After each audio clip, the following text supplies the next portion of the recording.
Good morning. आज हम लोग झारखंड में आदिवासी और अल्पसंख्यक के टॉपिक पे डिस्कस करते हैं।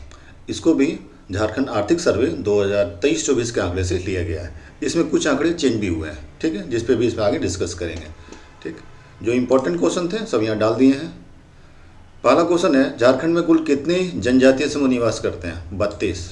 अब आपके मन में क्वेश्चन होगा कि सर 33 होगा, पूरन को भी डाल दिया गया। पूरन वाले टॉपिक पे हैं, हम थोड़ी देर बाद नीचे जो है टॉपिक उस पर डिस्कस करेंगे तो बताते हैं। और जेपीएससी ने क्यों नहीं माना उस पर भी डिस्कस करेंगे। 2 नंबर क्वेश्चन है, झारखंड की कुल जनजातीय आबादी में कितना प्रतिशत जनजातीय आबादी झारखंड में निवास करती है भारत का कुल का? यहाँ हमारे पास होगा 8.3%। सरकार का आंकड़ा ही है। तीसरा क्वेश्चन है, पीबीटीजी आदिवासी झारखंड की कुल आबादी का कितना परसेंट? बहुत कम है, 3%। ये भी सरकार के ही आंकड़े हैं। चौथा क्वेश्चन, झारखंड में संथाल की आबादी राज्य की कुल एसटी आबादी का कितना परसेंट? ये सबसे ज़्यादा है, 34%। और भी देख लीजिए क्या क्या है।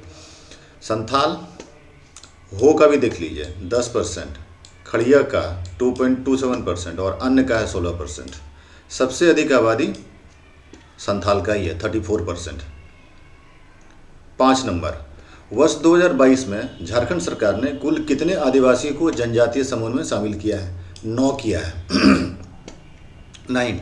कौन सा एक्ट है? संविधान अनुसूचित जाति जनजाति आदेश अधिनियम 2022 को 8 अप्रैल 2022 को राष्ट्रपति की स्वीकृति प्रदान हुई। कौन कौन से देखिएगा, देशवारी, गंजू, दौलतबंदी, इसको दवालबंदी भी बोलते हैं, पटबंदी, राउत, मंजिया, खैरी, तमरिया और पूरन। एक पूरन ही नहीं है, टोटल 9 है। और यही कारण था कि जेपीएससी ने जो है 32 माना, 33 नहीं माना, क्योंकि हम सिर्फ पूरन लेके चल रहे थे। पूरन नहीं है, ये सभी इसमें शामिल होने वाले हैं। ठीक है, तो यहाँ पे आपका क्लियर हो गया होगा कंसेप्ट। अब क्या होता है शामिल करने से? इस संशोधन का उद्देश्य उसकी विशिष्ट सांस्कृतिक, सामाजिक और आर्थिक पहचान को स्वीकार करने और संवैधानिक सुरक्षा, अधिकार और विशेषाधिकार प्रदान करना है। 6 नंबर क्वेश्चन, किस समुदाय को अनुसूचित जाति की समुदाय से हटाने का आदेश दिया गया? भोक्ता। 7 नंबर, झारखंड के किस जिले में आदिवासी की संख्या सबसे कम है? कोडरमा जिले में।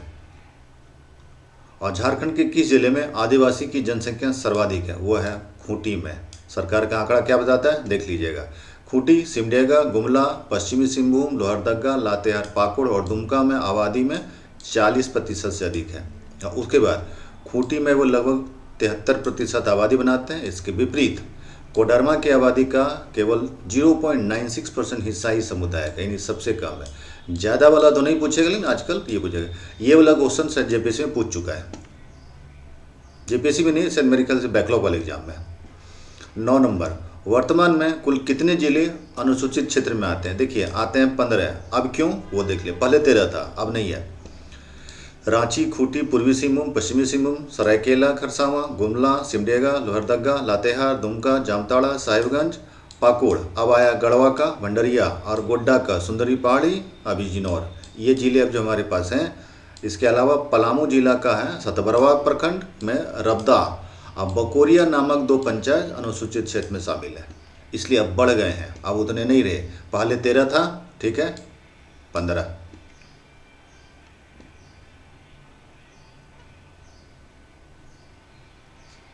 10 नंबर, एक अनुसूचित क्षेत्र के लिए कितने प्रतिशत अनुसूचित जनजाति का आबादी का होना आवश्यक है? कम से कम 50%। इससे ज़्यादा भी हो तो माने इतना होना जरूरी होता है। 11 नंबर, निम्नलिखित कथन पर विचार करें। लगभग 93% पहाड़िया और 88% कोरवा, गढ़वा, पलामू और लातेहार में रहते हैं। ये कथन सत्य है। झारखंड के 8 पीबीटीजी इस जनजातीय आबादी का 3.4%, ये भी सही है। सोरिया और मालपहाड़िया ज़्यादातर राज्य के संथाल परगना क्षेत्र में रहते हैं, बिल्कुल सही है। इसलिए इसका आंसर होगा ए, बी और सी तीनों सही, यानी क्या, डी नंबर। 12 नंबर, झारखंड के किस जिले में अनुसूचित जातियों का प्रतिशत सर्वाधिक और न्यूनतम है? देखिए सबसे ज़्यादा अनुसूचित जाति पूछ रहा है, शेड्यूल्ड कास्ट पूछ रहा है, तो चतरा में सबसे ज़्यादा, पाकुड़ में सबसे कम है। देख लेते हैं कितना है हमारे पास। पाकुड़ में 3.16% और चतरा में 32.65% है। 13 नंबर, झारखंड में अल्पसंख्यक की आबादी से संबंधित कथन पर विचार कीजिए। मुस्लिम आबादी 14.5% सही है, ईसाई आबादी 4.3%, सिख आबादी 0.22% और जैन आबादी 0.05% है। ठीक है, इसमें अब ज़्यादातर चांसेस हैं ये सब का क्वेश्चन पूछने का कि अल्पसंख्यक में किसकी आबादी कम है, क्योंकि बहुत आसानी से पता चल जाएगा। अल्पसंख्यक में फर्स्ट टॉप पे जो होता है मुस्लिम आबादी होती है, ईसाई सेकंड पे, कम वाले पे ज़्यादा चांसेस है पूछने का। तो ये चारों का चारों सही है, इसका आंसर होगा डी नंबर। 14 नंबर, निम्नलिखित कथन पर विचार कीजिए। सरायकेला की आधी से अधिक आबादी अल्पसंख्यक समुदाय का है, ये कथन सही है। और सिमडेगा में अल्पसंख्यक उपस्थिति सबसे कम है। देखिए, इसमें अगर देखिएगा तो ये कथन भी गलत है और ये कथन भी गलत है। सिमडेगा को यहाँ रख दीजिए और सरायकेला को यहाँ रख दीजिए, तो फिर क्वेश्चन सही बन जाता है। यानी क्या होगा, सिमडेगा की आधी से अधिक आबादी अल्पसंख्यक की है और सरायकेला में अल्पसंख्यक उपस्थिति सबसे कम है। उल्टा हो गया, इसलिए दोनों कथन गलत है। इसका आंसर होगा इनमें से कोई नहीं। देख लेते हैं जो सरकार का आंकड़ा क्या बोलता है। सिमडेगा में अल्पसंख्यक विशेष रूप से मुसलमानों का महत्वपूर्ण उपस्थिति है, जबकि सरायकेला में अल्पसंख्यक उपस्थिति सबसे कम है, जो इसके निवासियों का 7% है। इसके विपरीत सिमडेगा की आधी से अधिक आबादी अल्पसंख्यक समुदाय की है, सिमडेगा होगा। ठीक है, तो थोड़ा उसका उल्टा है क्वेश्चन जो बना है, क्वेश्चन उल्टा बना है।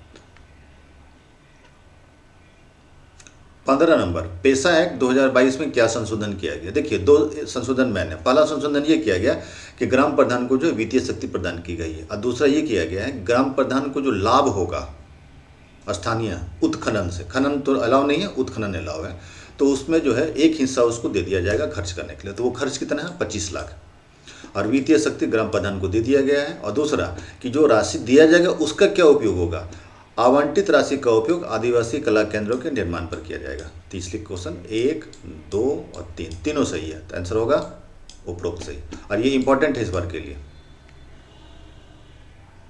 16 नंबर, निम्नलिखित कथन पर विचार कीजिए। अनुसूचित जातियों में 5.08% लोग सरकारी नौकरी में है, सही कथन है।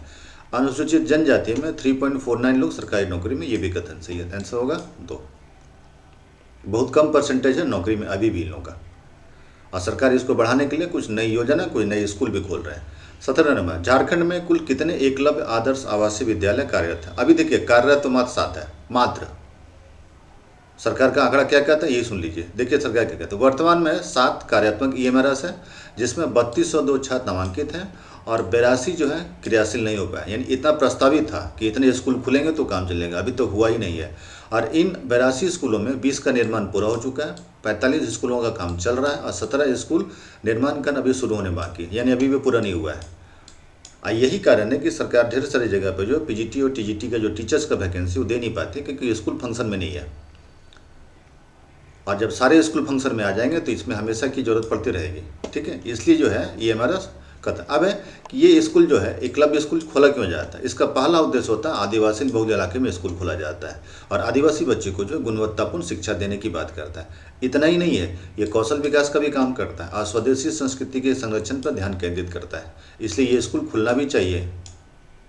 ट्राइबल लोगों में क्या होगा कि स्किल डेवलपमेंट होगा, जब वो स्किल डेवलपमेंट होगा तो उसकी बेरोजगारी कम हो जाएगी। आपके पास अगर स्किल है तो आप बेरोजगार कभी नहीं हो सकते हैं, लेकिन आपके पास सिर्फ डिग्री है तो आप कभी भी बेरोजगार हो जाएंगे जैसे ही आपकी डिग्री मिल जाएगी। तो आज के समय में स्किल डेवलपमेंट में पूरे वर्ल्ड में सभी जगह काम चल रहा है। चाइना में सभी लोग जो है स्किल्ड हैं, इसलिए वहाँ पे देखेंगे बेरोजगारी सबसे कम है। कारण कुछ न कुछ काम स्कूल के बच्चे करते रहते हैं, इससे उनको छोटा मोटा नौकरी मिल जाता है अपना घर चलाने के लिए, अपना खर्च निकालने के लिए। और यही चीज़ भारत में भी करने की जरूरत है।